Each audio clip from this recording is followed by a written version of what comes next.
क्या श्री कृष्ण से मिलना चाहते हो, जानना चाहते हो श्री कृष्ण कैसे और कहाँ मिलेंगे?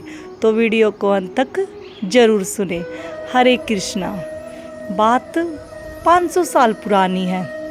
गोपाल भट्ट गोस्वामी जी, जो कि श्री कृष्ण के अनन्य भक्त थे, बेहद प्रेम करते थे श्री कृष्ण से और चैतन्य महाप्रभु के शिष्य थे। उन दिनों वृंदावन में इतनी चहल पहल नहीं थी। वृंदावन था वो, बिल्कुल साधारण सा वृंदावन। गोपाल भट्ट गोस्वामी श्री कृष्ण से इतना प्रेम करते थे कि श्री कृष्ण को महसूस करते थे कि जैसे कण कण में हर क्षण श्री कृष्ण उनके साथ है। एक दिन गोपाल भट्ट गोस्वामी जी को सौंपन आता है कि मुझसे मिलना चाहते हो तो नेपाल जाओ।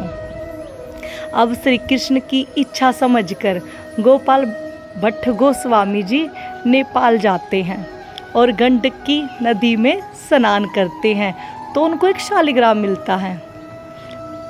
गोपाल भट्ट गोस्वामी जी सोचते हैं ऐसे ही आ गया होगा। दूसरी डुबकी लगाते हैं तो फिर 16 शालिग्राम आ जाते हैं। फिर लगाते हैं, फिर ऐसे ही शालिग्राम आते हैं।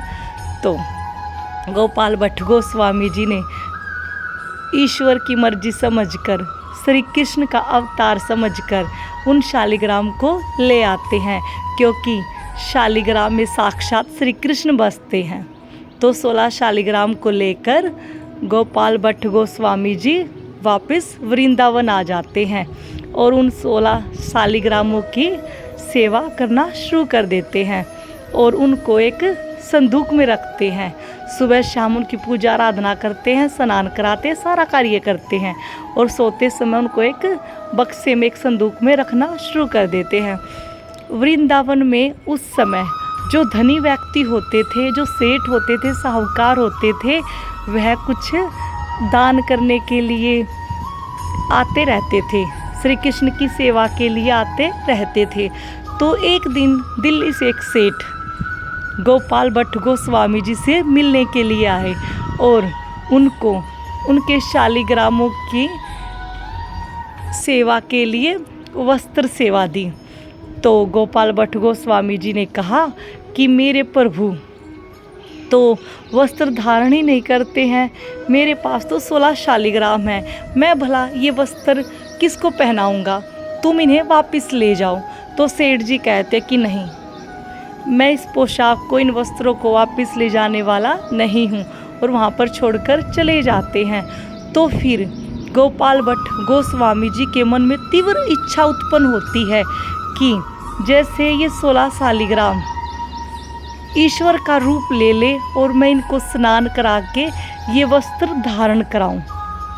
तो अब ऐसे ही गोपाल भट्ट गोस्वामी जी उन 16 शालिग्रामों के सामने प्रार्थना करते हैं, श्री कृष्ण को प्रार्थना करते हैं कि हे ईश्वर, क्या तुम इन शालिग्रामों से अपना शरीर नहीं बना सकते ताकि मैं नित्य तुम्हारी पूजा करूं, पोशाक पहनाऊं, भोजन कराऊं। मैं इन 16 शालिग्रामों में परेशान हो जाता हूं और मैं इनकी पोशाक सेवा भी नहीं कर सकता हूं। और तुमने तो हरिदास के कहने पर प्रकट होकर बाके बिहारी का रूप धारण किया था। क्या मेरे कहने से तुम रूप धारण नहीं कर सकते, प्रकट नहीं हो सकते क्या? मैं तुम्हारी सेवा करना चाहता हूँ।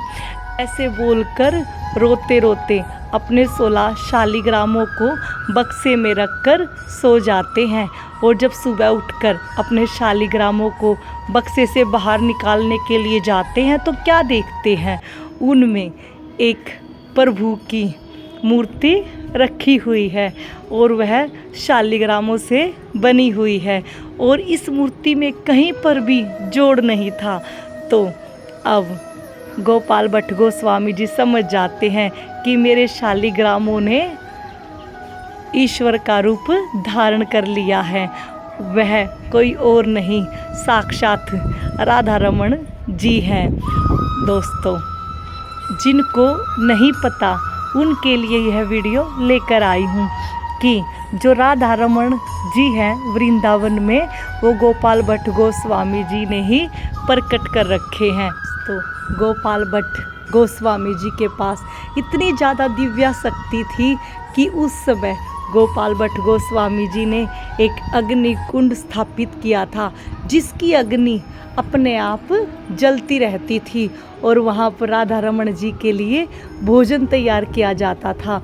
उन बातों को 500 वर्ष बीत गए हैं, फिर भी राधा रमण जी के लिए उसी अग्निकुंड पर भोजन बनाया जाता है, जो अग्निकुंड गोपाल भट्ट गोस्वामी जी ने प्रज्वलित किया था।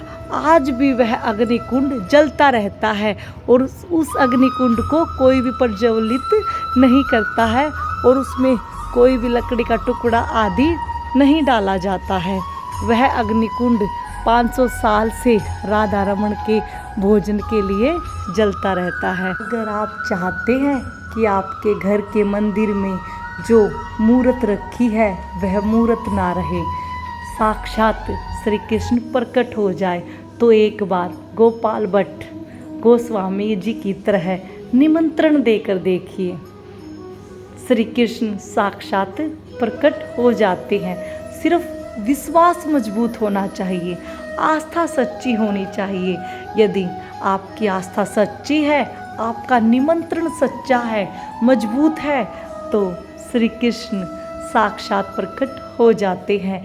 ईश्वर को कभी बाहर ढूंढने की आवश्यकता नहीं होती है, सिर्फ निमंत्रण सच्चा होना चाहिए।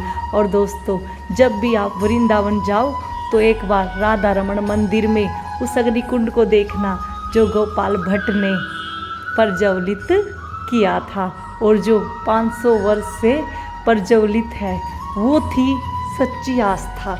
अगर किसी की सच्ची आस्था होती है तो ईश्वर दौड़े दौड़े आते हैं। हरे कृष्णा।